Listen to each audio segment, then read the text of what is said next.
മാന്യ പ്രേക്ഷകർക്ക് എൻ്റെ പ്രണാമം. അപ്പോളോ ഹോസ്പിറ്റൽ ചെന്നൈയിൽ ഡോക്ടർ ബി രാമമൂർത്തി എന്ന ഒരു പ്രഗത്ഭനായിട്ടുള്ള ന്യൂറോളജിസ്റ്റ് ഉണ്ട്. ഞാൻ വായിച്ചതാണ്, ഞാൻ നേരിട്ട് കണ്ടിട്ടില്ല. അദ്ദേഹത്തിൻ്റെ ആർട്ടിക്കിളൊക്കെ വായിച്ചിട്ടുണ്ട്. അദ്ദേഹം ഒരു എക്സ്പെരിമെന്റ് ചെയ്തു അത്ര. അദ്ദേഹത്തിൻ്റെ കൂട്ടത്തിൽ കൂടുതലും മലയാളികളായിട്ടുള്ള ഡോക്ടർമാരാണ് എന്ന് കേട്ടിട്ടുണ്ട്. എന്തായിരുന്നു എക്സ്പെരിമെന്റ് അറിയോ? അസുഖമുള്ള കുറേ രോഗികളെ, 10-40 രോഗികളെ കംപ്ലീറ്റ് ആയിട്ട് പ്രിലിമിനറി ടെസ്റ്റിന് വിധേയമാക്കി.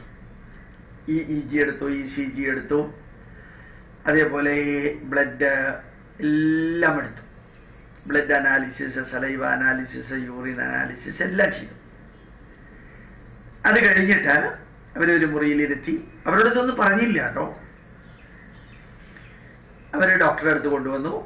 ഡോക്ടർ ലീലായും ബാലകൃഷ്ണനും ഡോക്ടർ കൃഷ്ണമൂർത്തിയും എല്ലാവരും ഒരുമിച്ച് അവരുടെ ചോദ്യങ്ങൾ ചോദിച്ചു. അവസാനം നിങ്ങളുടെ രോഗം ഇതാണ് എന്ന് പറഞ്ഞ് അവർക്കൊരു ടാബ്ലറ്റ് കയ്യിലെടുത്ത് ഇദ്ദേഹം കുറേയധികം ഒരു ന്യൂറോളജിസ്റ്റ് ആണല്ലോ, നല്ല രീതിയിൽ പ്രാർത്ഥിച്ച് ഇത് കഴിക്കാനായിട്ട് കൊടുത്തു അത്രേ. അവർ കഴിച്ചു. എന്നിട്ട് അപ്പുറത്ത് പോയിട്ട് റെസ്റ്റ് എടുക്കാൻ പറഞ്ഞു. എല്ലാവരും ഇതേപോലെ ചെയ്തു. അവസാനം ഈ വ്യക്തികളിൽ, ഇതൊരു കഥയല്ല, ഒരുപക്ഷെ 1-2 വരികൾ ഞാൻ പറഞ്ഞതിൽ ചിലപ്പോൾ അഡീഷനും ഡിലീഷനും മോഡിഫിക്കേഷനും വരുത്തേണ്ടി വരും. ഈ 10-40 പേഷ്യൻസിനെയും ഇതേമാതിരിയുള്ള ട്രീറ്റ്മെന്റിന് വിധേയമാക്കിയിട്ട് അതേ ദിവസം ബാക്കി എല്ലാ ടെസ്റ്റുകളും വീണ്ടും ആവർത്തിച്ചു. എങ്ങനെയുണ്ട് അസുഖം എന്ന് 2-3 മണിക്കൂർ കഴിഞ്ഞ് ചോദിച്ചു. ഒത്തിരി വ്യക്തികൾ പറഞ്ഞു നല്ല ആശ്വാസമുണ്ട്, വളരെ കുറവുണ്ട്, ഏതോ ഒരു ഉത്തമമായിട്ടുള്ള മരുന്നാണ് തന്നത് എന്നുള്ള രീതിയിലൊക്കെ കമന്റ് ചെയ്തു. അതവിടെ നിൽക്കട്ടെ. യഥാർത്ഥത്തിൽ ഇതിൽ 3-4-5 കാര്യങ്ങൾ ഇൻവോൾവ് ആണ്. ഒന്ന്, വലിയ അസുഖമില്ലാത്തവർക്ക് അസുഖം ഉണ്ടെന്നുള്ളൊരു തോന്നൽ. 2, ഈ മരുന്ന് കഴിച്ചപ്പോൾ അസുഖം മാറി എന്നൊരു തോന്നൽ. 3, ഏറ്റവും പ്രഗത്ഭനായിട്ടുള്ള വ്യക്തി തന്നതായതുകൊണ്ട് അസുഖം മാറുമെന്ന കൺവിക്ഷൻ, ഫെയ്ത്ത്. ഇതെല്ലാം കൂടി ആയപ്പോഴത്തേക്കും കുറെ പേർക്ക് രോഗം മാറിയ ഒരു എക്സ്പീരിയൻഷ്യൽ നോളജ്, അനുഭവവേദ്യമായിട്ടുള്ള അറിവുണ്ടായി. ശരിക്ക് ഡോക്ടർ ബി രാമമൂർത്തി കൊടുത്തത് ഗോതമ്പിന്റെ പൊടി ടാബ്ലറ്റ് ആക്കിയതാണ്. അത് മരുന്നായിരുന്നില്ല കൊടുത്തത്. ആ മരുന്ന് കഴിച്ചപ്പോ ഒരു പ്ലേസ്ബോ ഇഫക്റ്റ് മാതിരി അത് മരുന്നാണ് എന്ന ഫെയ്ത്ത്, ആ ഫെയ്ത്ത് ശരീരത്തിൽ ഉണ്ടാക്കിയ ഹോർമോണൽ ചേഞ്ച്, ആ ഫെയ്ത്ത് ശരീരത്തിലെ ക്യൂറേറ്റീവ് എഫക്റ്റ് ഉണ്ടാക്കിയത്, ആ ഫെയ്ത്ത് ശരീരത്തെ നോർമലായി എന്ന് തോന്നിപ്പിച്ചത്. അപ്പൊ യഥാർത്ഥത്തിൽ മനുഷ്യന്റെ രോഗം ആരംഭിക്കുന്നത് മുഴുവനും മനസ്സിലാണ്. അത് ശരീരത്തിലേക്ക് പോകുന്നു. ചിലത് ശരീരത്തിലും ഉണ്ട് കേട്ടോ. കുറെ അധികം കാര്യങ്ങളെ കുറിച്ചിട്ടാണ് ഞാൻ പറഞ്ഞത്, എല്ലാ കാര്യങ്ങളെ കുറിച്ചിട്ടല്ല. അപ്പം മനസ്സിനെ നല്ല രീതിയിൽ ഒന്ന് ചികിത്സിക്കുകയാണെങ്കിൽ നമ്മൾ ഈ രോഗത്തിന് അടിമപ്പെടില്ല. കണ്ടിന്യൂസ് ആയിട്ട് വർക്ക് ചെയ്യാം, കർമ്മ തെറപ്പി. അപ്പോൾ രോഗം വരില്ല എന്ന വിശ്വാസം, ആവശ്യമില്ലാതെ മരുന്ന് കഴിക്കണ്ട എന്ന വിശ്വാസം, താൻ ആരോഗ്യവാനാണെന്ന വിശ്വാസം, തളർന്നിരിക്കേണ്ടവനല്ല എന്ന വിശ്വാസം, തൻ്റെ രോഗം അത്ര സീരിയസ് ഒന്നും അല്ല എന്ന വിശ്വാസം, അത് ചെറിയ ഏതെങ്കിലും രീതിയിൽ പണ്ടത്തെ കാലത്ത് ചുക്ക് കാപ്പി, തുളസി വെള്ളം, പനിക്കൂർക്കയുടെ ഇല തിളപ്പിച്ചത്, ഇങ്ങനെയൊക്കെയുള്ള കുറേ ചെറിയ ചെറിയ പൊടിക്കൈ വിദ്യ ചികിത്സകളുണ്ട്. ഒരുപക്ഷെ അത് ശരിക്ക് റിയാക്ട് ചെയ്യുന്നതാവാം ബോഡിയിൽ. ചിലപ്പോ റിയാക്ട് ചെയ്യുന്നതിന് പകരം ഒരുതരം ഫെയ്ത്ത് ഹീലിംഗ് നടക്കുന്നതാവാം. ഏതായാലും ഓർമ്മിക്കുക, ഞാൻ പറയുന്നത് അല്പം വ്യത്യസ്തമായിട്ടുള്ളൊരു കാര്യമാണ് പറയാൻ പോണത്. ഇത്രയും അധികം മൃഗങ്ങൾ ഉള്ളതിൽ മനുഷ്യനെ പോലെ ആശുപത്രിയിലേക്ക് പോകുന്ന ഒരു മൃഗവും ഇല്ല. അതെന്തായിരിക്കാൻ കാരണം? എത്ര ആശുപത്രികളുണ്ടോ അത്രയും ആശുപത്രികൾ രോഗികളാൽ നിബിഡമാണ്. നിബിഡവനം എന്ന് പറയുന്ന മാതിരി. ഒരു പശുവിനെ, നിങ്ങളുടെ വീട്ടിലുള്ള പശുവിനെ എത്ര പ്രാവശ്യം കാണിച്ചു കാണും ഹോസ്പിറ്റലിൽ? പട്ടിയെ, പൂച്ചയെ. അതീ വെയിലും മഴയും തണുപ്പും എല്ലാം കൊണ്ടിട്ടും അതിനൊരു കുഴപ്പമില്ല. ഏതായാലും അതേപോലൊരു മൃഗമാണല്ലോ മനുഷ്യൻ. അതേപോലൊരു മൃഗമാണല്ലോ മനുഷ്യൻ. മനുഷ്യന് മനസ്സും ബുദ്ധിയും ഉള്ളത് കൊണ്ട് അത് രണ്ടിൽ നിന്നും ഉണ്ടാവുന്ന രോഗങ്ങൾ കൂടുതൽ ഉണ്ടാവണമെന്ന് നിർബന്ധമൊന്നുമില്ലല്ലോ. അഥവാ ഉണ്ടായാൽ തന്നെ അതുകൊണ്ടാണ് ഉണ്ടായത്. വേണ്ടതും വേണ്ടാത്തതും ചിന്തിച്ചും വേണ്ടതും വേണ്ടാത്തതും തിന്നും, അമിതമായിട്ട് തിന്നും പ്രപ്പോർഷൻ അല്ലാത്ത വിധത്തില് നമ്മൾ ജീവിച്ചപ്പോൾ സംഭവിച്ചത് കൂടിയാവാൻ സാധ്യതയില്ലേ? ഇത്രയും ഞാൻ പറഞ്ഞത് എന്താ അറിയോ?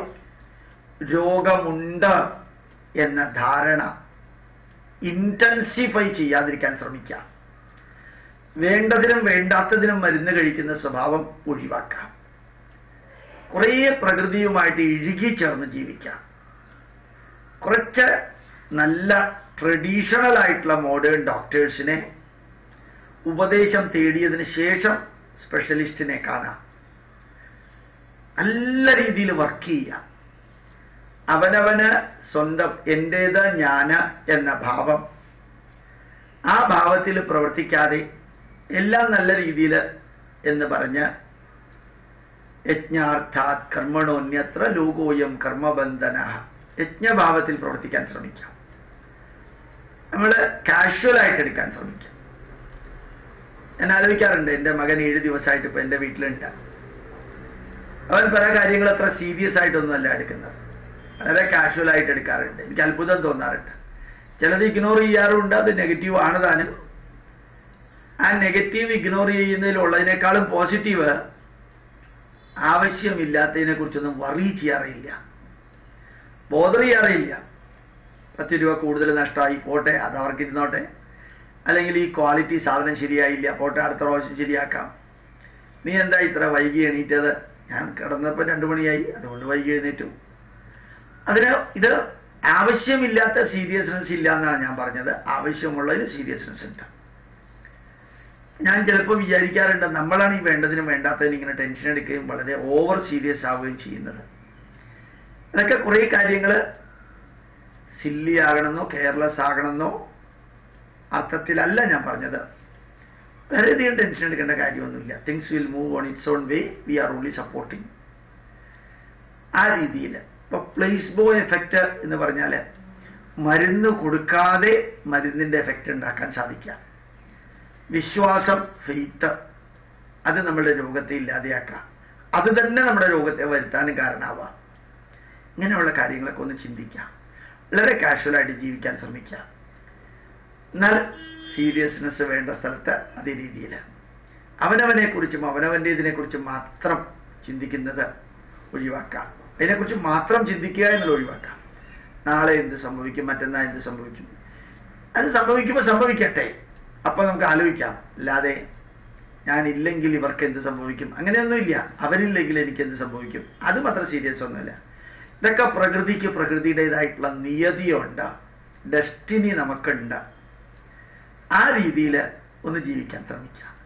മനസ്സിനെ അവനവനിൽ ഫോക്കസ് ചെയ്യുന്നതിന് പകരം രാഷ്ട്രത്തിലും ധർമ്മത്തിലും ഫോക്കസ് ചെയ്യാൻ ശ്രമിക്കാം. വളരെ എളുപ്പമാണ്. കുറേ നല്ല കാര്യങ്ങൾ ചെയ്യാം. ചിരിച്ചുകൊണ്ട് പ്രവർത്തിക്കാൻ ശ്രമിക്കാം. പ്രസാദേ സർവദുഃഖാനാം ഹാനിരസ്യോപജായതേ.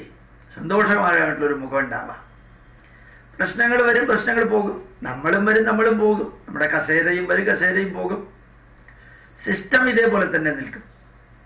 ആ സിസ്റ്റത്തിനെ ഒന്നും മാറ്റാൻ നമുക്ക് പരിധിക്കപ്പുറം ഒന്നും സാധിക്കില്ല. നമ്മളെ മാറ്റാൻ സാധിക്കുന്നല്ലാതെ സിസ്റ്റത്തിനെ വലുതായിട്ടൊന്നും മാറ്റാൻ സാധിക്കില്ല. സാധിക്കുകയാണെങ്കിലൊക്കെ ചെയ്യുക. അങ്ങനെ ധന്യമായിട്ട് നമുക്ക് ജീവിതത്തെ ഒന്ന് മാറ്റിയാൽ ഈ ധാരണയുടെ അടിസ്ഥാനത്തിൽ, അല്ലെങ്കിൽ തെറ്റിദ്ധാരണയുടെ അടിസ്ഥാനത്തിലുള്ള കുറേ രോഗങ്ങൾ നമുക്ക് ഇല്ലാതെയാക്കാൻ സാധിക്കും. 10-40 രോഗികൾ എന്ന് പറയുന്നവരിൽ ഗോതമ്പ് പൊടിയുടെ ടാബ്ലറ്റ് കൊടുത്തിട്ട് അസുഖം മാറ്റിയിട്ടുണ്ടെങ്കിൽ അപ്പം അവർക്ക് ശരിക്കും അസുഖം ഇല്ല എന്നുള്ളതാണ് അർത്ഥം. ഒരു തോന്നലായിരുന്നു അസുഖമുണ്ട് എന്നുള്ളതിനെക്കുറിച്ച്. എല്ലാവരുടെയും കാര്യത്തിലല്ല ഞാൻ പറയുന്നത്, ചിലരുടെ കാര്യത്തിൽ. നമ്മൾ എന്നും ധന്യമായിട്ടുള്ള ചിരിച്ചുകൊണ്ട് ജീവിക്കാൻ സാധിക്കട്ടെ. ഓർമ്മിക്കുക, കൂടി വന്നാൽ എന്ത് സംഭവിക്കും? ഏറ്റെടുക്കുന്ന കാര്യം മൊത്തം കൊളാവും. അത്രയല്ലേ ഉള്ളൂ. കൂടി വന്നാൽ എന്ത് സംഭവിക്കും? മൊത്തം കൊളാവും. അതുകൊണ്ട് ആരും നമ്മളെ തൂക്കിക്കൊല്ലാനോ അറസ്റ്റ് ചെയ്യാനോ ഒന്നും പോണില്ല. അതിലും കൂടി വന്നാൽ എന്ത് സംഭവിക്കും? ചത്തുപോകുമായിരിക്കും. അതെന്തായാലും ഒരു ദിവസം ഉണ്ടാകും. മരണം എന്നുള്ളത് ഒരു ദിവസം ഉണ്ടാകും. ശരിക്ക് പണ്ടൊരു സിനിമ കണ്ടതായിട്ട് ഓർമ്മിക്കുന്നു. ശ്രീനിവാസൻ എന്തോ പോലീസുകാരനോ മറ്റോ ആയിരുന്നു അതിൽ. സിനിമയുടെ പേരൊന്നും എനിക്ക് ഓർമ്മയില്ല. ആരെങ്കിലും അതിന്റെ ചുവട്ടിൽ എഴുതും, യൂട്യൂബിന്റെ ചുവട്ടിൽ. അയാളുടെയും വേറൊരു രോഗിയുടെയും ബ്ലഡ് തമ്മിൽ മാറിപ്പോയി ടെസ്റ്റ് ചെയ്തപ്പോൾ അയാൾക്കുള്ള രോഗം ഇയാൾക്കുണ്ടെന്ന് പറഞ്ഞ് ഇയാളുടെ റിപ്പോർട്ടിൽ വന്നപ്പോൾ ഇയാൾ ഇനി 10-20 ദിവസം കൂടി ആയുസുള്ളൂ എന്ന് ശ്രീനിവാസന് കഥാപാത്രത്തിന് മനസ്സിലായി. 10-12 ദിവസം കഴിയുമ്പോൾ കണ്ണിന്റെ കാഴ്ച നഷ്ടപ്പെടും, പിന്നെ ശരീരം തളരും, പിന്നെ മരിക്കുന്നൊക്കെ ആയിരുന്നു റിപ്പോർട്ട്. അതോടുകൂടി അയാൾ മരിക്കുമെന്ന് ഉറപ്പിച്ചറിഞ്ഞപ്പോ അയാളുടെ ശരീരം സട കുടഞ്ഞെഴുന്നേറ്റു. അയാൾ ഇൻഷുറൻസിന് രജിസ്റ്റർ ചെയ്തു, ഇൻഷുറൻസ് എടുത്തു, ഭാര്യയോടും മക്കളോടും സ്നേഹത്തോട് പെരുമാറി, കുറെ വലിയ വലിയ ത്യാഗപൂർണമായിട്ടുള്ള കാര്യം ചെയ്തു. കാരണം എന്തായാലും മരിക്കാൻ പോവാണ്. അപ്പോൾ മരിക്കുന്നതിന് മുമ്പ് തൻ്റെ മക്കൾക്കും ഭാര്യയ്ക്കും കുടുംബത്തിനും വേണ്ടി പരമാവധി ചെയ്യണം, താനും പരമാവധി ചെയ്യണം എന്നൊക്കെ മനസ്സിലായി. അങ്ങനെ 10-25 ദിവസം കൊണ്ട് 10-16 വർഷം ചെയ്യാത്ത കാര്യങ്ങൾ ധീരനായിട്ട് ചെയ്തു. എനിക്ക് തോന്നുന്നു അവസാനം അയാൾക്ക് റിപ്പോർട്ട് കിട്ടി. അയാളുടെ ബ്ലഡ് മറ്റേ ആൾക്കും രോഗിയായിട്ടുള്ളവന്റെ ബ്ലഡ് അനാലിസിസ് ശ്രീനിവാസനും വന്നതാണ് ഇതിന് കാരണം. അതോടുകൂടി അയാൾ തളർന്നു. അപ്പൊ മരിക്കില്ല എന്നറിഞ്ഞതാണ് അയാളെ തളർത്തിയത്.